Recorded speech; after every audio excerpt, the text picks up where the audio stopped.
Good evening. I just finished reading The Nickel Boys by Colson Whitehead. This is a book that I started probably a month and a half, maybe 2 months ago, and that had to be returned to the library. So when I got it back to finish it, obviously I know it's a short book, but sometimes it just happens that way. And around the time that I started reading it, I was still on maternity leave and still trying to figure all that stuff out. So lay off me, okay? But seriously, when I started it again today to finish it, I struggled to get back into it. I ended up taking it back to the chapter before where I left off to kind of get back into the story.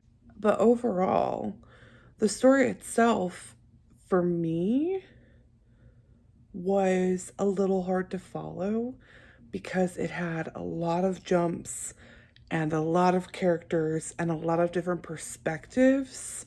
If you are planning on reading this or if you're wanting to read this, I think it might be a better idea to physically read the book versus listen to the audiobook because it is a little difficult to follow. However, the overall story and the reveal at the ending broke my heart. And furthermore, to find out that it is based on a real place, the stories within were rooted in truth and fact, literally destroyed me. I cried today, and I am probably going to do a little bit more research to find out more of the history behind this book.